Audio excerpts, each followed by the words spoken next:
Welcome to Profits Through Podcasting, the show for entrepreneurs with podcasts who want to monetize by generating leads and profits for their business from podcasting. I'm your host, Joel Oliver, CEO of East Coast Studio. One of the keys to success in podcasting is publishing consistently and keeping with it long enough to see results.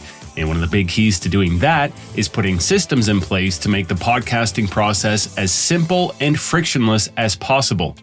The thing is, your podcast process could be overcomplicated, wasting precious time and holding you back without you even being aware of how easy it could actually be. Our guest today is Joe Casabona, who hosts not one, not two, but 3 podcasts, all while raising 3 small children and having a healthy balance of time for family and hobbies. Joe is a podcast systems coach who helps busy solopreneurs reclaim their time by blending content creation and technology, saving them hours each week.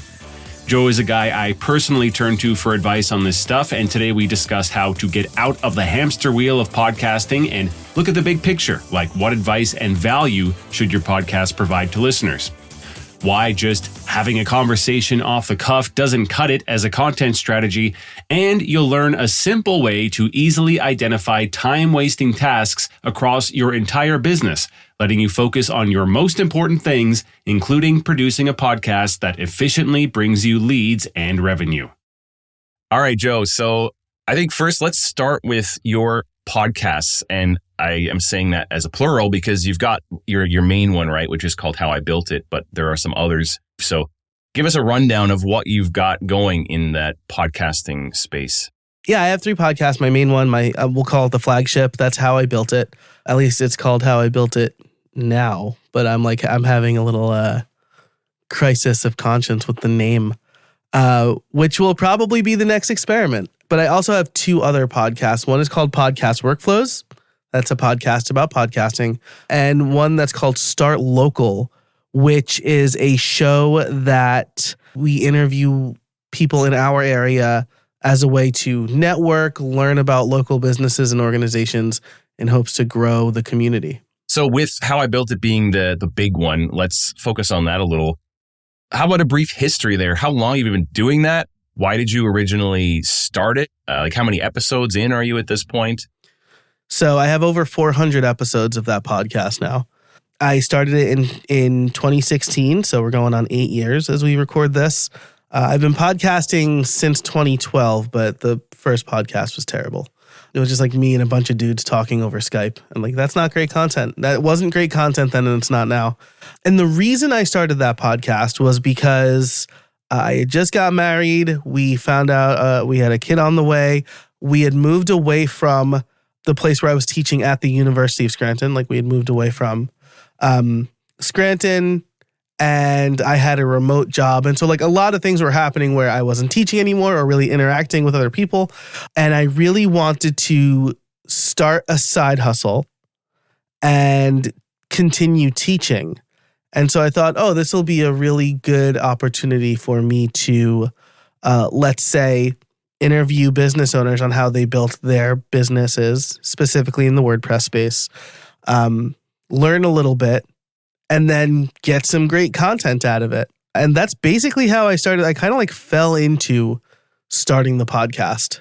So it's interesting. I know you mentioned the family there. We'll get into this, but based on the fact that you start saying you have 3 podcasts, or for most people, just producing 1 podcast on a regular basis is a big workload. I was going to assume, okay, you have no family, no hobbies, no other life, nothing to do outside of creating podcasts, given that you have 3 of them going. So that can attest to how efficient you've been able to create these systems that we'll start talking about in a little bit. And I want to get to your business side of things as well. But first, I know that the How I Built It podcast is a lot of the revenue from that for you. That's from sponsorships. Is that correct? That's correct. Yeah. The sponsorships from How I Built It it's been, the last couple of years just across the industry have been tough, but traditionally it's about 1/3 of my income. Okay. Good to know. And so moving into the business, we'll keep that in mind that some of the income is through sponsorship specifically for that show, but you've also got your business outside of this. That's, the podcast is helping, I assume, bring leads to. So tell us about your business or businesses, however you have that structured. What do you do for money here that your podcast is helping generate leads for? Yeah, so I'm a podcast systems coach. I help people improve their podcast process as well as improve their overall content, right? I basically help podcasters spend their time on the right things so that they can grow, monetize, improve their podcast. And the reason I put it that way is because when you start a podcast, right, you're really focused on, okay, I got to record. Let's get this interview. Let's send the files off to an editor or try to edit myself and then get it published. Oh man, now that's one and I have 6 days to do another one. Like people get caught in that kind of hamster wheel. And so you're not focusing on the big picture, right? Like what big questions should my podcast answer? Or what actionable advice should I offer my listeners? How do I properly prepare and do enough research to make this an actual good interview as opposed to me just like having a conversation with somebody? Because I hate to break it to a lot of people. If you describe your podcast as like casual or off the cuff or raw, that's code for no effort, right? That's code for just like not putting a lot of effort into your show. That's a great point. We can touch on that there for a second because it's something I've been made more aware of in the last number of months. Part of it was listening to some of your episodes specifically about storytelling and how to form the content into something that's more engaging for people to listen to, but also, yes, focusing on the right type of people that you want to reach. And we've been learning about this here because I was one of those people in terms of especially clientele for the business here, just whoever wants to work with us type thing. And the consultant advised me that we're working with, hey, you need to have a very, very clear picture of who you want to work with. And then you can let that out in your marketing, specifically in a podcast format. So yeah, if you don't have any idea even who you're trying to reach, then you can't make the content appeal to them. So you actually will help people figure that out. Yeah. And storytelling is such an important thing to me. I think of it this way, right? What if Christopher Nolan or George Lucas just like showed up with a bunch of actors and a camera and we're like, all right, this is going to be real casual. Let's make a movie, right? Mm-hmm. Like that would be crap. Like that would be so bad. There's like a reason that movies do scripting and draft scripts and then rewrites and then storyboards. And then they shoot a bunch of stuff and they try a bunch of different takes and then they edit it together later because they're trying to make the best story. And you can do that with your podcast too, right? I mean, you don't have to do a bunch of takes and storyboard, but have an outline of what you want to talk about. What's the ultimate goal? How do you get your listener from A to B, right? What's their problem in the beginning? What's their conflict? And what's the resolution? What's the character growth that they experience by listening to an episode of your podcast?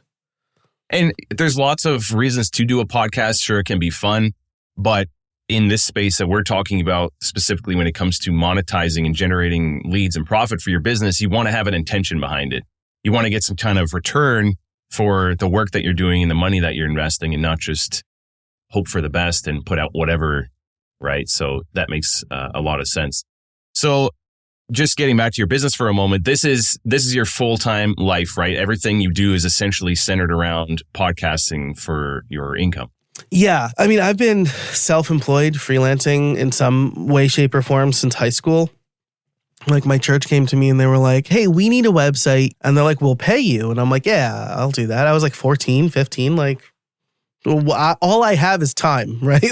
So I learned how to make websites and then that became my profession for the next 20 plus years. Like I say it was divine intervention that I got into web development. And then around 2018, people were like, hey, how did you grow your podcast so fast? Like, how does it make money? And I'm like, I don't know. I don't feel like I did any of this on purpose. But then I like sat down and I really thought about it and the things I did. And some of those things were like natural abilities. I'm naturally curious. And so I'm naturally a good storyteller. I'm good at getting people from A to B. I have the wherewithal to just like ask people who are asking for a backlink to sponsor my podcast. That's how I got my first sponsor. So as I was getting more of these questions in 2018, I was like, I really like podcasting and I'm starting to like web development less. I was doing both for a while. And then in 2021, I was finally like, you know what? Like if I'm going to do this, like I need to go all in. And so we're like about 3 years on from that. And I maybe the middle of last year, like really found the proper niche, like the proper messaging and the proper positioning. Joel, like you said, I was just like, I'll help you launch a podcast. I'll help you make money. My tagline for a while was like, I'll help you make your first $10,000. And then my friend Justin Moore was like, hey, the people who have deep pockets don't care about making $10,000. And I'm like, right. Cool. That's good feedback. Good notes. So I finally, through trial and error, like found who I'm talking to. Mm-hmm. Who would you say that is now, like through the How I Built It podcast? Who is that for? Okay, cool. So I'm glad you asked this, right? Because again, the How I Built It podcast, like that's 8 years old and it's basically been my show and whatever I was interested and curious in for a while. And so it's finally, like I alluded to the fact that I'm changing the name, and it's because the name just doesn't make sense anymore. Like I was asking WordPress developers, how did you build that plugin? I'm not asking people that anymore. How did you build your business, right? There's a million podcasts that talk about that. So instead I'm like, we're going to talk about this thing. We're going to introduce a conflict. You're going to give us actionable advice at the end. I don't care about your founder story. It has to be actionable advice for my listeners. And so now there's a whiteboard behind me. I wrote out my new mission statement and my target audience.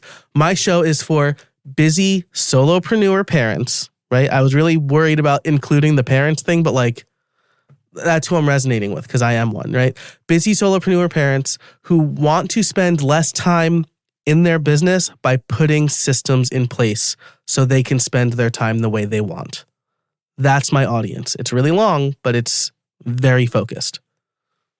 Great. Yeah, that's a big jump to commit to. I'm going to change the name and leave that behind after so long, but it makes a lot of sense.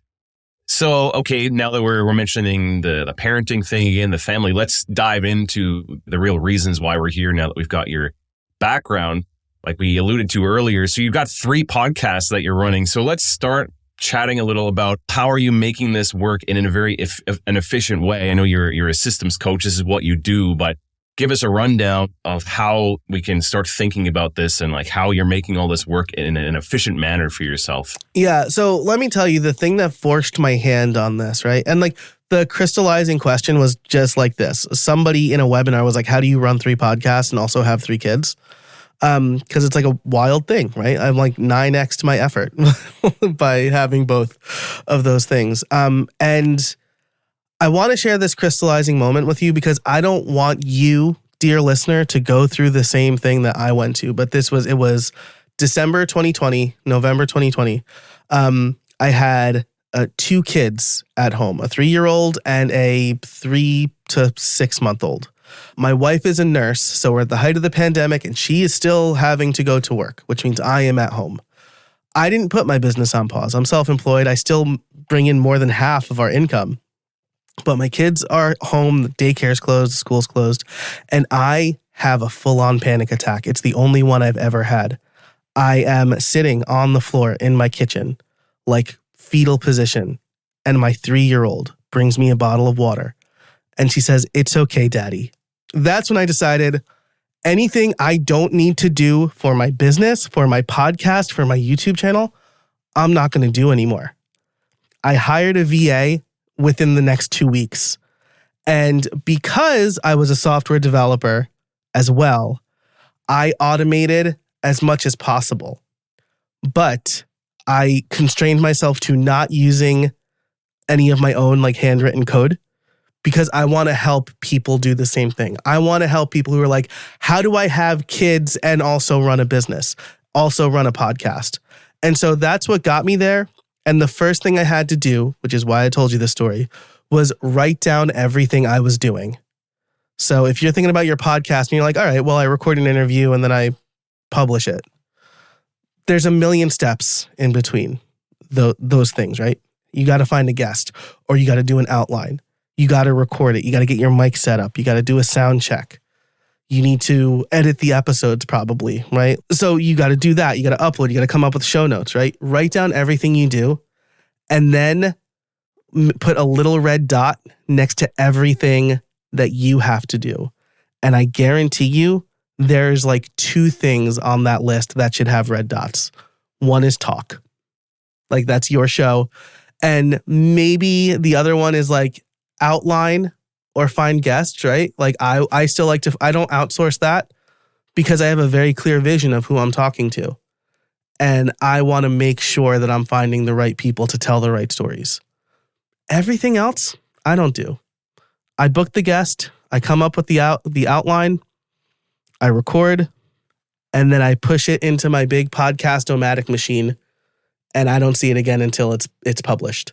So I've had not only the experience of working with you as an editor for you, but just taking in some of your content over the years and in the different resources you make available for people to learn how to systematize their podcast and various things. And that's always fascinated me, is seeing the depth at which you've been able to automate this stuff and build the systems. And that's why when we started this podcast, I went right to you, booked a consulting call, and was like, okay, Joe, I want to know your secrets.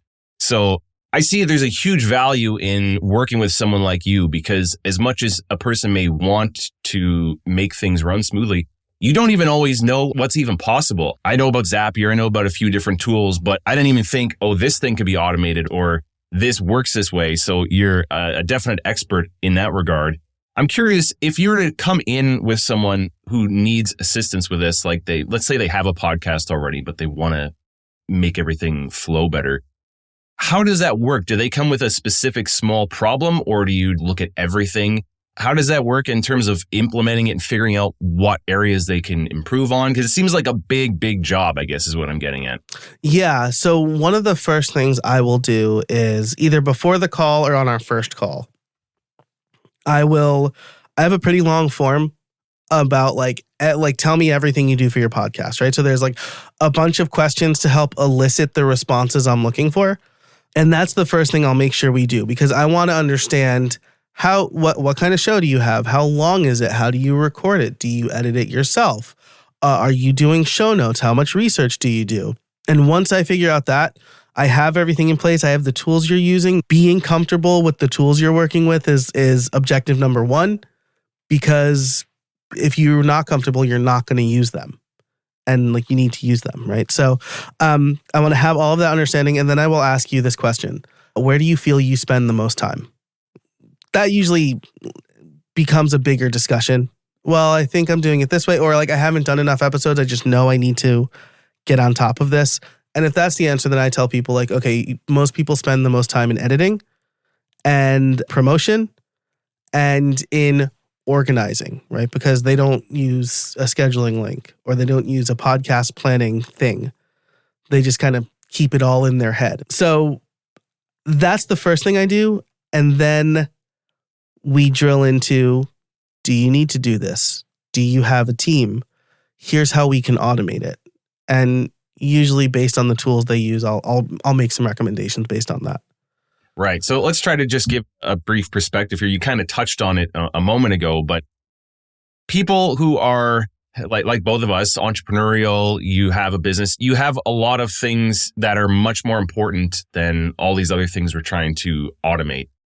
When I hear this come up, I feel bad at times for people that say, well, I'm just going to do that. I'm going to do that myself. They don't automate it, or they're going to try to do it all on their own instead of hiring someone, that kind of thing. That is a backwards way of thinking when it comes to business, because it's a complete waste of time. Your time is so important.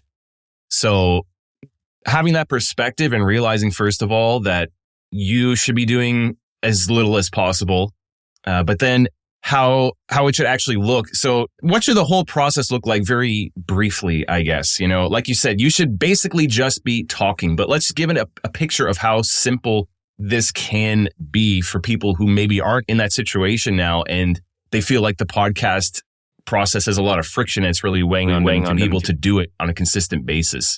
Yeah. So I think like what you said there is really important, like I'll just do it myself. I want to share this because I think it really helps kind of crystallize for a lot of people. First of all, if you don't know like your base hourly rate, you probably do. Like if you're listening to this, like you know how much money you need to make in a month to make ends meet. But the thing that crystallized this the most for me was one day when I mowed my lawn.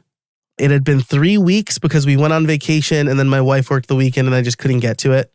So my lawn, like our grass was like inches long and I have a really crappy lawnmower.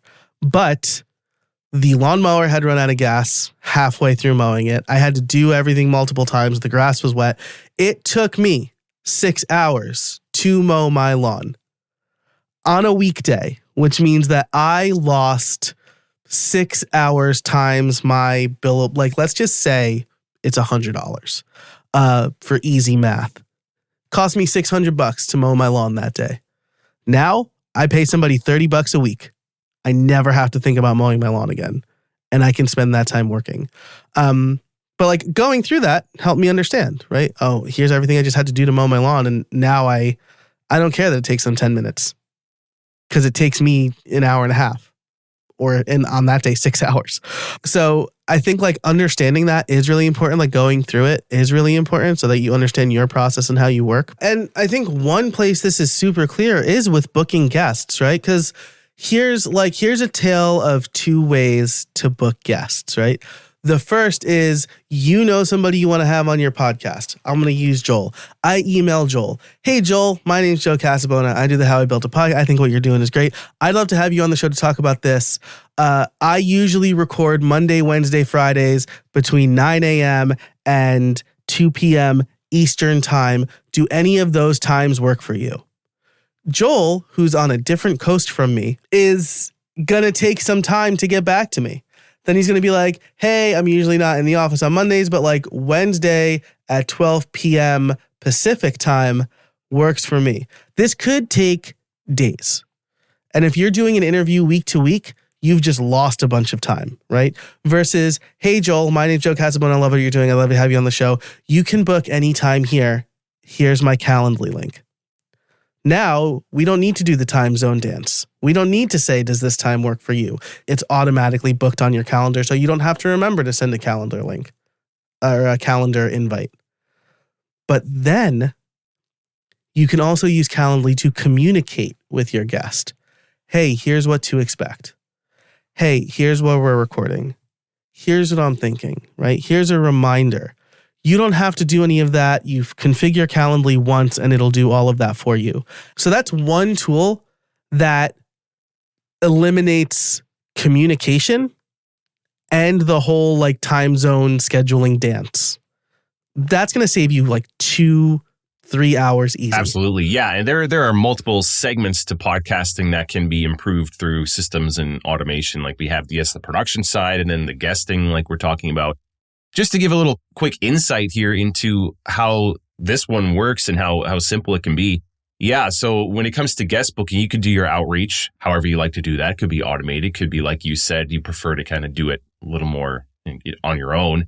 But once you get a guest that has accepted, that sounds like a cool idea, you fire off a link to them. They do the scheduling. It automatically sends them that stuff ahead of time. On the back end, you probably are doing a little more than we are, Joe, but you helped us get this set up. It creates a document in Notion with a framework. We go in and fill out some stuff. There's a task and ClickUp, updates an Airtable, changes the status. That all this stuff happens automatically. You don't have to think about it. And if you consider not doing that, so much more time and disorganization. So this is just one little part of what can be automated, right? Yeah, I think that's like a really crucial thing about using a scheduling link too, right? Is that when someone books an interview, that information can automatically get sent to ClickUp, Airtable, Notion, Trello, Google Sheets, just like a place to keep all of your potential episodes and interviews so you can see what's going on. Now, like the thing that Joel just explained where like other magic happens, right? Like that wasn't my first automation, right? I've been doing this for over 10 years. And so I built this up slowly, right? Start with an easy concept that can easily be taken off of your plate. Exactly. Yeah. And I just didn't even know that a lot of these things could be done. You just kind of get into a flow of whatever you set up and it might be a little rough around the edges and time wasting, but you don't even know how efficient it could be. The important reason why we want to do this is because the easier you make podcasting, the more likely you are that you're going to actually keep going with it. Okay. We don't want friction. We don't want you to give up. We want this to be a system in place so you can do it for the long haul, because that's where the results are, right? Like that, would you say that's one of the keys to how you not only can run 3 podcasts, but you've got like 400 episodes for that main one? I mean, that's a big accomplishment. And if the processes aren't there and it's a difficult chore, not going to happen. Yeah. And I mean, like, I'll say, like, when I was doing only interviews or mostly interviews, we'll say like 90% interviews, it was like super well oiled, right? My show is a little bit in flux now because I changed a lot of things all at once. I don't recommend doing that. But I'm like, but because of that, I am seeing how helpful my systems are. I wouldn't do 1 podcast, let alone 3, if I didn't have those systems in place. Joel, you work with people who understand that the whole post-production process is hard and time-consuming, and you help them with that. I help people who maybe don't know what they can automate. They just know they're frustrated and things are taking too much time, right? That's why you hire experts, because you want to run, right? You don't want to spend a bunch of time walking. You want to run. And experts like us help people run faster. Yeah. And I would argue that maybe some people aren't even frustrated. They don't even know that they could be less frustrated. Like they don't even realize that they have all this friction in place and the process isn't as smooth as it could be. They literally may not even be aware. So I would say most people with a podcast could find a lot of value in working with someone like you, even if they don't think so. Like they might not even have known a person like you exists. Yeah, that's true. Let me tell you something, right? In the last 3 years, I was diagnosed with 2 things. Type 2 diabetes and sleep apnea. I didn't know how poorly I was like performing during the day until I lowered my blood sugar. My blood sugar is more or less back to normal, right? And then I got a CPAP machine. And so like when I eat food and don't feel like I got shot with a tranquilizer dart or get a full night's sleep, I just feel so much better. But because for the last 30 whatever years, I had been living a certain way, I had no idea what I was missing out on. So Joel, you're absolutely right. Like if you're producing a podcast and you're just like, well, this is how podcasts are produced, they're not. You can spend 1-to-1 time, the amount of time it takes you to record could be all of the time you spend in your podcast. How much better would your month look if that's your podcast process? Yeah, if it's taking you 3 or 4 hours to create a single episode and you do weekly episodes, well, if you could condense that to just spend an hour doing the interview, well, now in 4 hours, you could do a month's worth of content. Mm-hmm. Like that's a huge difference. So a lot of good advice here. I think that's a huge thing, especially as we get this podcast off the ground here. And we're looking to share the fundamentals and let people know how they can cut to the chase, making things efficient and getting the most out of their podcast. This would be a huge one. If you're working on a business as a solopreneur or with a small team, this needs to be on your mind. Finding ways to save time is huge. So if people are interested in working with you or even checking out your podcast, where should they head to? Here's what I'll do. I will set up a page called podcastworkflows.com/Joel. That's podcastworkflows.com/JOEL. You'll be able to get my automations database. And then there will also be a special kind of power hour coaching call for only a special price only for Joel's listeners. So podcastworkflows.com/Joel. Sounds good. Okay. I will link to all your other profiles and podcasts and whatnot in show notes because I'm sure people are going to want to check those out. So we'll put all that there. We'll definitely have you back, Joe, because there's so much that we can get into together. You're just a wealth of knowledge and I don't want to talk about it all in one episode. Thanks so much for having me. I love talking about this stuff. Join us again next time on Profits Through Podcasting for more tips on how to turn your podcast into a lead and revenue generation machine for your business. And if you're ready to let a team of professionals handle your entire podcast production workflow so you can focus on the most important tasks in your business, visit eastcoaststudio.com/apply.